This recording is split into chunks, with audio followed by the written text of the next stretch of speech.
Hello everyone, I hope you are fine and safe. Today we are here to discuss an important aspect of jurisprudence, that is Austin's theory of law.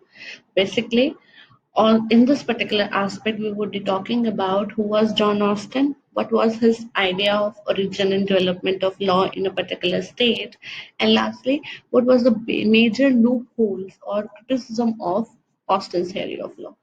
So basically, if we talk about who was John Austin, he is considered to be the father of analytical school of jurisprudence. He was student of Jeremy Bentham, who is known to be an advocate of analytical positivism in the Western world as well. And he was also a very good advocate of various rights of women, you can say, or he was the first one to raise voice regarding various aspects of law, which you can find obviously in the video relating to Jeremy Bentham. And he is also considered to be the father of English jurisprudence also. As such, John Austin never gave any theory of origin of law or development of law in a state, but he tried to work upon what exactly law is and how we can trace back the origin of law or development of law in a particular state.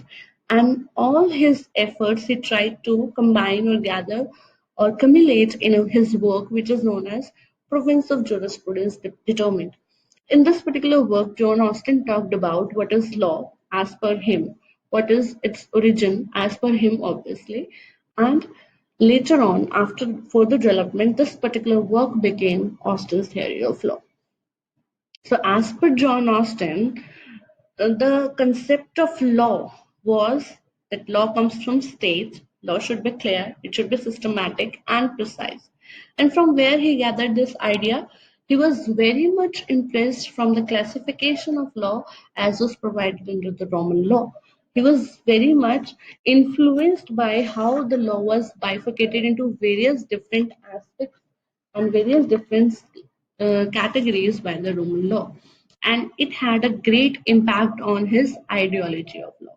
So, as per Austin, the basic thing which he was looking for in the concept of law was that law should be clear, it should be systematic, it should be precise, and law always comes from the state. If we talk about Austin's definition of law, Austin defined law as the command of sovereign. For him, he said that every command is not law, but the general commands of sovereign becomes the law in a particular state. If we talk about the various attributes of law which Austin gave to us was sovereign, command, duty, and sanctions. As per Austin, his ideology was that in a particular state, it is the sovereign, the political superior, which makes the law. Every general command of a sovereign becomes the law, and it is the duty of every political inferior or subject of state to follow such command. And anybody who does not obey that command or go by the command of sovereign invites sanction. So these were the four basic attributes of law as per Austin. That first is sovereign, then command, then duty, and then sanctions. Austin had a great idea of sovereign in his mind. According to Austin, sovereign was who? A sovereign was a political superior who used to rule the state. So every state which is having a ruler, the ruler is the sovereign of that particular state. Further, as per him, only the political superior of a state has the power to make the law, or any other person to whom sovereign delegates his power of lawmaking can make the law. Further, he also talks about aspects of political inferiors, as in the commands of political superior, or we can say the laws made by political superior are for the political inferiors to follow. Further, if we talk about his idea of sovereignty, he used to properly give a phrase to that sovereignty can be shifted but can never be shared. According to Austin, he had ideology of sovereign that in a particular state, in a given particular situation of a state, there can be only one political superior or sovereign, or one individual group of people acting as political superiors, but no two different groups or two different individuals can act as political superior at the same time.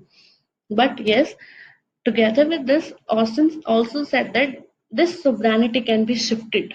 So there can be a situation that in at a one particular given time there was one superior, and at another time there was another superior. It can be shifted, but it can never be shared. So there would be only one person or one group of person would be acting as political superior at a given particular time.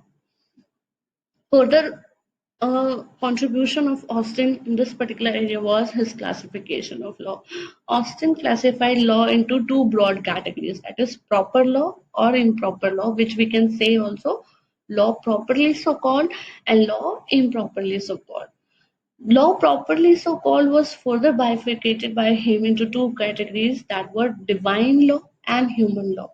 Divine law was the law which directly comes from God or divine parts, and human law was further bifurcated into two parts, that was law made by man acting as the political superior and law made by men while not acting as political superior.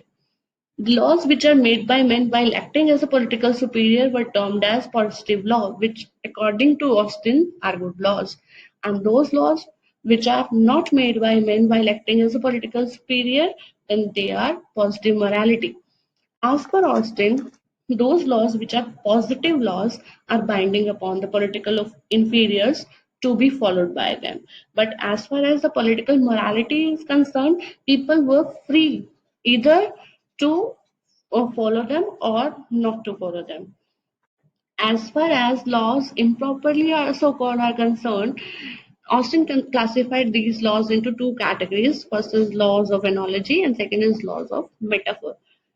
Laws of analogy includes laws relating to fashion, etiquettes, etc., while laws of metaphors include general science, laws of general science. And why Austin also included these two categories into law, his classification of law, he gave the justification that analogy and metaphor, they are so much repetitive and authoritative in nature that no word then other than law can justify these rules. So these rules are so much imbibed in our state, in a society, that although they don't come from a particular state or a particular power, still their existence make them very much law in the society. There are certain other aspects also without discussion of which the concept of law of Austin's theory is not complete. First of all, the concept of natural law. Austin nowhere gave any credit to the concept of natural law, despite being considering the fact that yes, some laws are there which came from God and they are divine in origin. Still, Austin negated the concept of natural laws. There is nothing like natural law as per Austin. Another aspect which Austin talked about was the concept of international law. Austin considered international law as a weak law. The reason of Austin not considering international law as a good law was the lack of sanctions. We all know that international law lacks behind any machinery with which it can effectively implement its decision upon the state concerned because of the concept of state sovereignty. So, as international law lags behind the concept of enforcement, there is no sanction behind such law. Austin said that such law is a weak law. Further, Austin was nowhere concerned about a law should be just, a law should be unjust, a law should be fair, a law should be good. No, he was just concerned about that law should come from the state. And any law which comes from the state has to be abided by its political inferiors, be it just, be it unjust. Further, Austin was concerned with what law is and now not what law ought to be. So again, as I have said, he was not just concerned with that a good law should be like this, it should be happily accepted by the political inferiors, or it should be imparting justice to the people concerned. He was just concerned about what law is. And as per him, law is the command of sovereign. So anything which is generally commanded by the sovereign becomes the law, be it good law, be it bad law. He was not concerned with that. Apart from that, Austin also considered that in a particular state, rights and duties solely come from the sovereign concern. So, any person having a particular right or duty, it depends upon the whims and fancies of a sovereign concern and not otherwise. Further, Austin himself admitted that yes, there can be a situation in a particular state where laws other than the laws which he has categorized can exist. And for him, he in this particular category, he included declaratory laws, repealing laws, or law granting privileges like suffrage, will, right. So these laws can exist in a particular society. Austin himself agreed to this particular fact, but yes, he did not give these laws any place in his classification of law.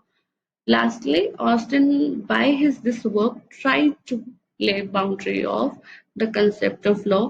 Law is very wide, so he just wanted to lay a boundary, bring a bracket to the concept of law. But in this, he forgot to discuss or forgot to mention the aspect of power sharing. As he said, the sovereignty can be shifted but cannot be shared. Impliedly, he was showing what that there can be one single person who is the sovereign, who has all the power relating to administration or other functions in a state, and that is the political superior. If we talk about the loopholes of Austin theory of law, the first and foremost loophole in theory of Austin was his idea of sovereign. If we talk about his idea of sovereign, one particular person is who is whole and soul powerful in a particular state, nobody can challenge him. Such concept of sovereign is not practically possible in present state. So, of sovereign brought to him a lot of criticism.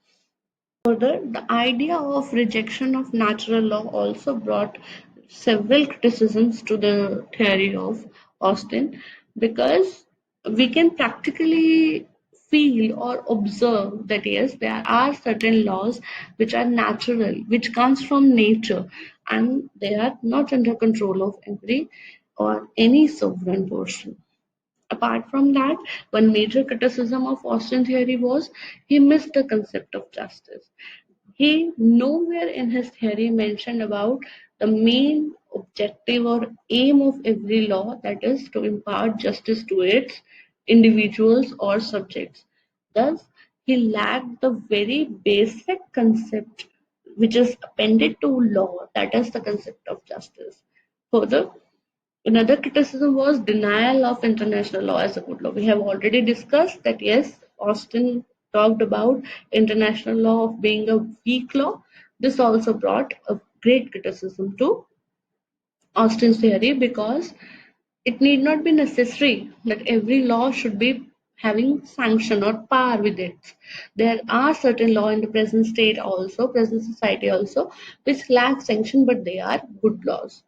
Further, Austen also didn't very much advocated the concept of custom to be a source of law, as he always have advocated that law comes from the state and it is the command of sovereign. So in some manner he has rejected the very concept of custom as being a source of law. And lastly, yes, he has not mentioned any other source of law apart from metaphor and analogy, which are practices, which are fashion, which are etiquettes, and they have became the part of law as such by default. He has not considered any other source of law apart from command of sovereign. This was also a major criticism to the concept of Austin's theory of law. So I hope I am clear on this particular aspect and I was able to answer a lot of questions which you had in your mind.